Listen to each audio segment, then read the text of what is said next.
Good morning students, myself Tripti Dixit और मैं आज आपको केमिस्ट्री में पढ़ाऊंगी periodic classification of elements. It is for 10th class subject and 10th class topic Mendeleev's periodic table. Student, मैंने last topic में आपको पढ़ाया था Newland law of octave. Newland law of octave और डोवेनियर ट्राइड्स को ही आगे माइलस्टोन मानकर बहुत सारे साइंटिस्ट ने इस पर काम किया, एलिमेंट्स को उनके पीरियडिक क्लासिफिकेशन में क्लासीफाई करने के लिए। और इसमें सबसे ज़्यादा कंट्रीब्यूशन था मेंडलीव का। मेंडलीव्स पीरियडिक क्लासिफिकेशन में मेंडलीव्स ने अपना एक कंसेप्ट दिया था कि when elements are arrange in their increasing order of atomic masses then the elements contain similar properties occur at regular interval. It means when elements are arranged in the order of increasing atomic masses, जब elements को उनके increasing order of atomic masses में set किया Mendeleev ने, तो उन्होंने साथ साथ देखा कि जो एलिमेंट्स हैं उनकी सिमिलर केमिकल प्रॉपर्टीज वाले एलिमेंट्स रेगुलर इंटरवल पर, मतलब टाइम टू टाइम, एक के बाद एक के बाद एक, इस तरीके से सिमिलर केमिकल प्रॉपर्टीज वाले एलिमेंट्स रेगुलर इंटरवल पर ये प्रेजेंट हो रहे हैं। और इस तरीके से उन्होंने यहाँ पर इस कंसेप्ट को ध्यान में रखकर क्लासीफाई किया एलिमेंट्स को पीरियड्स और ग्रुप्स में। तो मेंडलीव पीरियडिक टेबल क्या कहती है, सबसे पहले इसका कंसेप्ट समझ में देखते हैं कि when elements are arranged in their increasing order of atomic masses the elements with similar chemical properties occurs at regular interval. जब इन्होंने एलिमेंट्स को increasing order of atomic masses में रखा तो उन्होंने देखा कि जो एलिमेंट्स हैं उनकी सिमिलर केमिकल प्रॉपर्टीज वाले एलिमेंट्स रेगुलर इंटरवल पर, मतलब एक के बाद नीचे आने वाला, जैसे कि न्यूलैंड में आपने पढ़ा था the property of eighth element is repetition of the property of first element. वैसे ही ऐसे ही यहाँ पर रेगुलर इंटरवल का मतलब है कि जो नेक्स्ट एलिमेंट की प्रॉपर्टी है, एट्थ एलिमेंट की प्रॉपर्टी है, या एक के नीचे दूसरे आने वाले एलिमेंट की प्रॉपर्टी है, वो अपने से पहले एलिमेंट की प्रॉपर्टी की रिपीटिशन है। तो यहाँ पर इन्होंने शॉर्टली ये कह दिया कि similar properties occur at regular intervals. इसके बाद इसी कंसेप्ट को इन्होंने बेसिक बनाकर पीरियडिक लॉ दिया, जिसे हम मेंडलीव्स पीरियडिक लॉ कहते हैं। 1 मार्क्स में क्वेश्चन इंपॉर्टेंट है 10th के लिए। The properties of elements are the periodic function of their atomic masses. किसी भी एलिमेंट की प्रॉपर्टीज, एलिमेंट्स की प्रॉपर्टीज पीरियडिक फंक्शन होती हैं एटॉमिक मासेस के। इसका मतलब यही वाला कंसेप्ट था कि जब हम एलिमेंट्स को एटॉमिक मासेस को increasing order of atomic masses में रखते हैं तो जो उनकी जो पीरियडिक फंक्शन होता है, इट मीन जो केमिकल प्रॉपर्टीज होती हैं वो रेगुलर टाइम इंटरवल पर वो क्या करती है, एक दूसरे की रिपीटिशन करती जाती हैं। जैसे अगर हम बात करते हैं Li, Na और K की, तो जब हम Li से मेंडलीव पीरियडिक टेबल के अकॉर्डिंग Li से अगर हम इसको फिल करना शुरू करते तो Li के बाद नेक्स्ट आता है Na जो Li के नीचे है, और इसके बाद इसकी कंसेप्ट को पूरा करने के बाद आता K। तो इस तरीके से Li, Na, K एक दूसरे के रेगुलर इंटरवल, मतलब रेगुलर का मतलब क्या हुआ, 8 इलेक्ट्रॉन्स ही हम इसमें फिल कर रहे हैं। जैसे ही 8 एलिमेंट्स इसमें फिल हो जाएंगे नेक्स्ट लाइन हमारी शुरू हो जाएगी। तो इसीलिए यहाँ पर क्या कहा गया है कि रेगुलर इंटरवल है, मतलब Li से 8 एलिमेंट्स भरने के बाद नेक्स्ट 9th एलिमेंट आएगा Na जो कि Li के नीचे है और सिमिलर केमिकल प्रॉपर्टी शो कर रहा है Li के साथ। ऐसे ही K, अगर हम 8th एलिमेंट K को मान रहे हैं तो K Na का प्रॉपर्टीज का रिपीटिशन होगा। क्यों होगा, क्योंकि periodic function of their atomic masses, the properties of elements are the periodic function of their atomic masses. इसके बाद अब हम बात करते हैं कुछ कंसेप्चुअल क्वेश्चंस की, जो कि मेंडलीव पीरियडिक टेबल के अकॉर्डिंग 1 मार्क्स में आते हैं।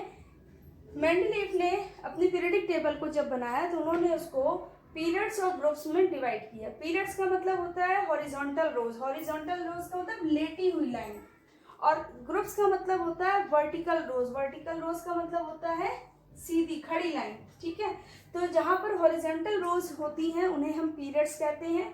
मेंडलीव ने जब एलिमेंट्स को क्लासीफाई किया तो उन्होंने इनको पीरियड्स और ग्रुप्स में क्लासीफाई किया, और यहाँ पर इन्होंने बताया कि इनकी पीरियडिक टेबल में 7 पीरियड्स थे और 8 ग्रुप्स थे। 7 हॉरिजॉन्टल रोज थे और 8 जो ग्रुप्स थे वो वर्टिकल कॉलम थे। फर्स्ट 7 ग्रुप जो थे 8 में से फर्स्ट टू 7 ग्रुप्स जो थे वो थे नॉर्मल एलिमेंट्स के, मेटल नॉन मेटल मेटलाइट्स तक थे।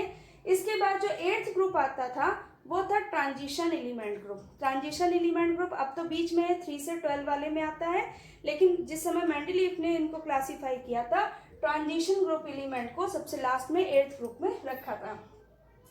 उस समय नोबल गैसेस प्रेजेंट नहीं थी, इसलिए उस समय नोबल गैसेस की कोई बात नहीं हुई थी। एक तो उनकी डिस्कवरी नहीं हुई थी, दूसरा वो लो कॉन्सेंट्रेशन में एटमॉस्फेयर में मिलते हैं, इसलिए उन पर काम नहीं हुआ था उस समय तक। मेंडलीफ ने फिर इन्हीं सब कंसेप्ट को ध्यान में रखकर क्या किया था कि left some gaps for the element.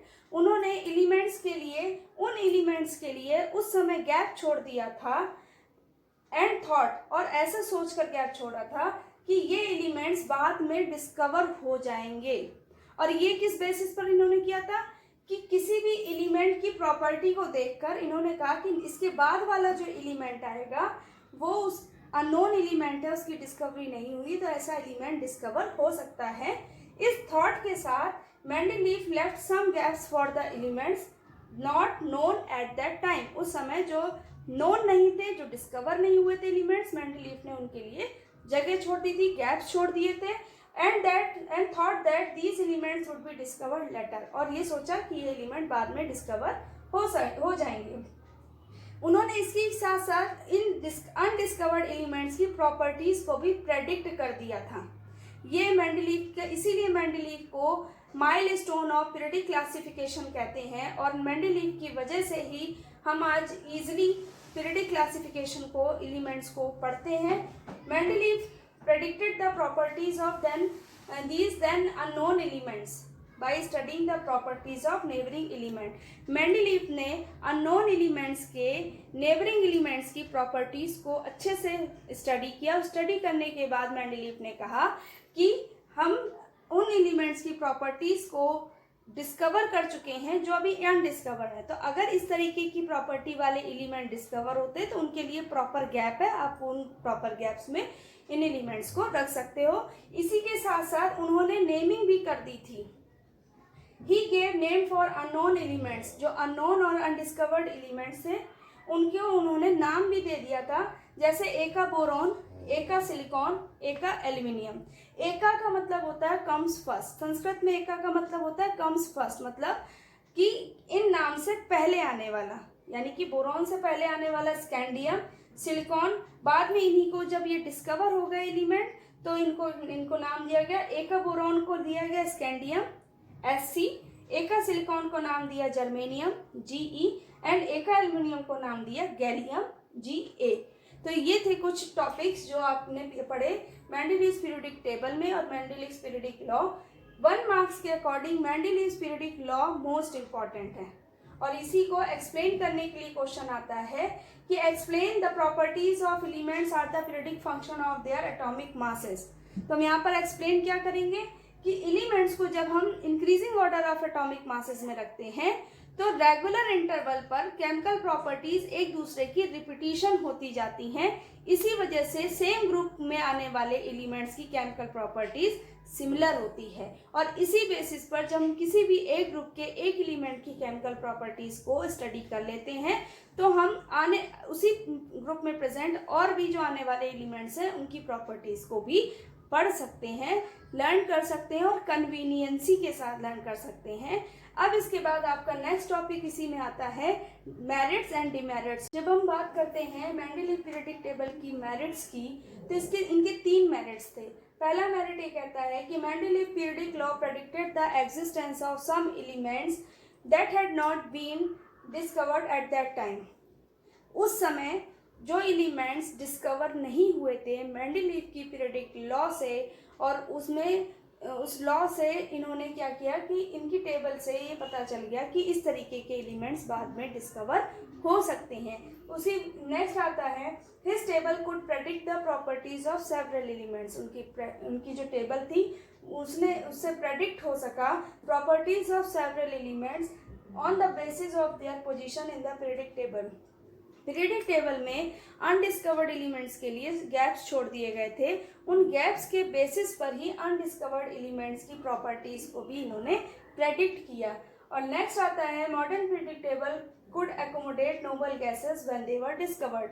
Initial time में मॉडर्न पीरियडिक टेबल में मेंडेलीव पीरियडिक टेबल में नोबल गैसेस के लिए कोई प्लेस नहीं थी, क्योंकि नोबल गैसेस उस समय डिस्कवर नहीं हुई थी। लेकिन आफ्टर सम टाइम जब नोबल गैसेस के बारे में नोबल गैसेस की डिस्कवरी हुई, तब मेंडेलीव के पीरियडिक टेबल में उसको एक सेपरेट ग्रुप में रखा गया, क्योंकि नोबल गैसेस केमिकली अनरिएक्टिव होती हैं और लो कंसंट्रेशन में एटमॉस्फेयर में प्रेजेंट होती हैं।